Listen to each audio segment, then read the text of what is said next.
Yo, what's poppin', my people? It's your boy CTG, aka Crooks the Great, back at you guys with another banger of a UFC 4 video. And in today's video, I'm gonna be showing you guys how to fight off the back foot effectively. We're gonna be using Israel Adesanya here against Burberry 97's Alex Pereira. Now, the reason for me making this video is because I get this question a lot, and I get a request from you guys. This request from you guys a lot. Hey, Crooks, how do I fight off the back foot? How do I effectively evade pressure? How do I make my opponent not just walk me down with combinations? So I'll be showing you guys that here in the video. Now, the first thing against this opponent in particular is I want to check leg kicks, because Burberry is a very, very good leg kicker. I know that's part of his strategy, so I want to try to check those as much as possible and work the lead leg if we can as well. So here we're just taking our time.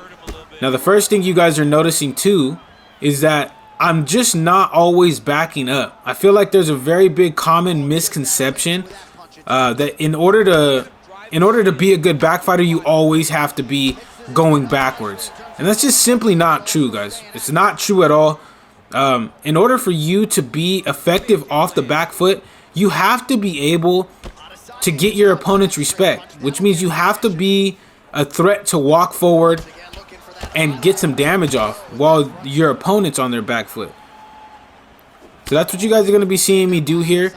Although I am hopping in and out of range with some nice footwork. Occasionally I'm moving forward and trying to get him on his back foot so that way he doesn't just swarm me. He's doing a good job of working the body. We landed the shots on his block, and you see we've already gained that respect because you see him feigning. And when you see your opponent fainting like that, that means that you really kind of in a way gain their respect because they're not just walking in trying to launch shots out at you.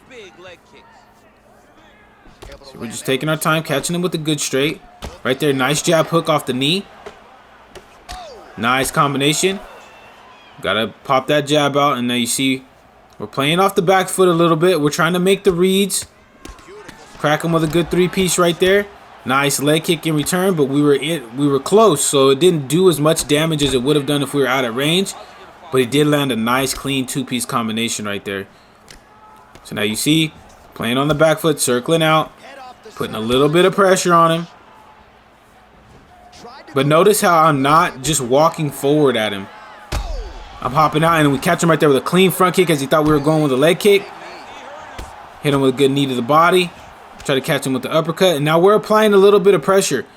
Now, for those of you guys that are just back foot fighters, you have to get used to doing this right here. You have to, at some point, put your opponent in a bad spot. Because if you're just going to be playing off the back foot the entire time, at some point EA is going to give them something to hurt you real bad, and then you're putting yourself in a 50-50 spot. As we end the first round, like right there.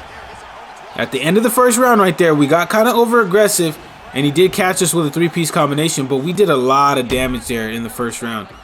And now you see, he's already showing respect, and we respect him too. You know what I mean? The way he's playing is the way you should be playing with Alex Pereira.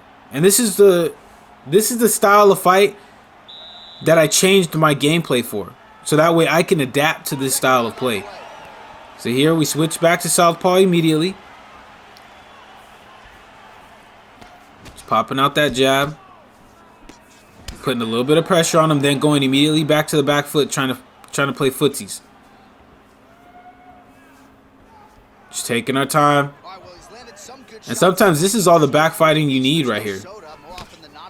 You just need to hop in and out of range and play footsies, man. Feinting the slip straight. He's trying to work the leg still.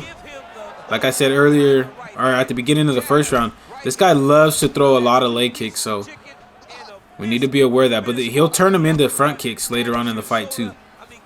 So we expect that adjustment to come out, like he just feinted right there. Right on time. Just taking our time still. Crack him with a nice double jab straight. He checked that calf kick right there. We can't get too many more of those checked. Or else it'll start to look like Izzy did in the first fight in the UFC, where his leg just kind of went out on him. We don't want that to happen. if we can avoid it. Look, he's putting pressure on us. We circled off nicely and cut that angle. So that's what you want to do when your opponent starts to pressure us. We catch him right there with a clean rear hook. Hurt him, back him up. Throwing that oblique kick to the leg now because I don't want my front leg to get checked. Nice calf kick as he entered into the pocket right there. Catch him with another straight. Hurt him. Looking for the finish, but he did a good job of slipping that straight by ducking down. Oh, he almost countered me right there. He almost countered me, so we need to be careful. But see, we have him hurt, so we're starting to apply a lot more pressure. And this is where, like I said, you need to come off of fighting just purely off the back foot when you have your opponent hurt. You have to apply that pressure and make them feel like it's dangerous for them to engage with you. So here we're just taking our time. Nice jab straight, knocked us out of that animation. Ooh, nice body hook. Very nicely timed body hook. I'm not even going to cap to you. So now we're back on our back foot. He's applying a lot of pressure, but we're trying to circle off. You notice how I'm not backing myself all the way back up to the cage when he's pressing forward. I'm backing up and cutting an angle before I get swarmed onto that cage. Now he's doing a better job of landing, and notice how he changed up his rhythm.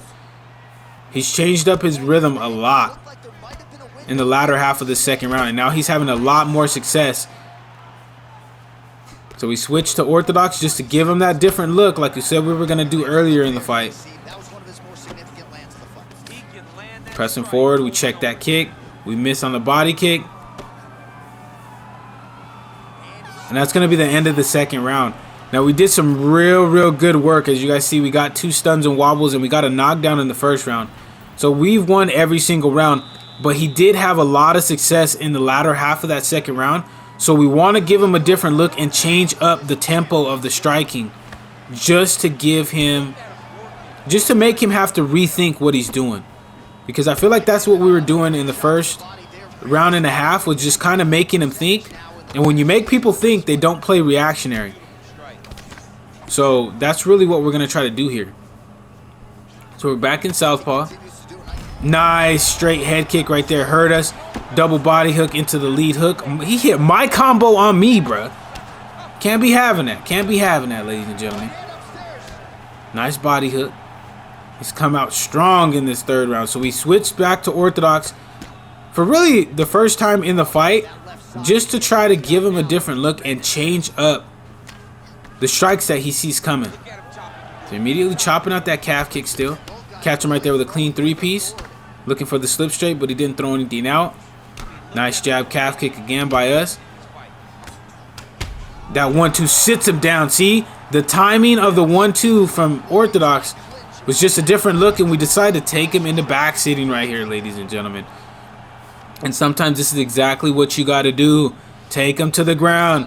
Even with Israel Adesanya, Israel has decent enough grappling stats against Alex for you to just stall out here, for you to just waste time in the round right here on the ground, as we denied that get up attempt, punching to gain that GA, while simultaneously lowering that head health. We block another transition right there with Adesanya. We missed on a couple of good ground and pound strikes, but he did a good job of slipping. So now we're just staying patient. We're trying to hold this full mount while trying to get some solid damage off, as we do successfully right there, but he's able to slip a punch and get back to the feet. Now we switch back to orthodox because we did have success, and there's the leg kick rock that we were looking for into a slip straight, pressing forward. He's trying to launch back to try to keep us off of him, but we're just staying in his face. And this is like what I was saying earlier, when you get your opponent hurt, you have to be able to apply that pressure, because if you don't, these fights tend to start going the opposite way as you get later into the fight. So here, pressuring with that jab, not overcommitting on shots. Oh, we missed on the front kick right there, but we blocked the nice body kick in return. He's trying to time out a jab hook as I enter in the pocket. We don't want that. We catch him right there with a good slip straight into a lead hook. Just taking our time, not overcommitting on anything. And we're just trying to keep him guessing, but he's doing a good job of firing back. We fire back with a nice 3-piece of our own. Content to just ride this round out as long as we don't take a shit ton of more damage. And that's going to be the end of the 3rd round. Now, a very good in-fight adjustment by us by switching to orthodox and changing up the momentum of the fight by catching him with that clean 1-2 in that round.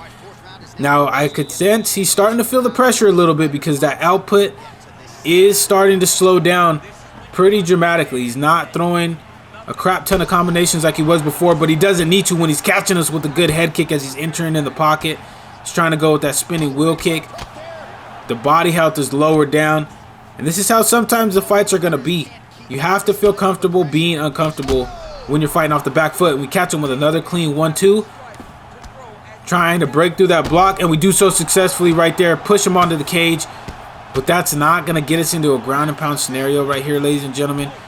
So we're applying that pressure, popping out that jab, miss on the front kick, but we immediately space it out. We don't just want to be in his face. And that's the 2nd time we've caught him with the 1-2 off the back step. Catch him with a clean calf kick. Still just taking our time, chopping at that lead leg, trying to get him to switch to southpaw. But he's not willing to do so because he knows Alex has a low switch stance stat. Feinting.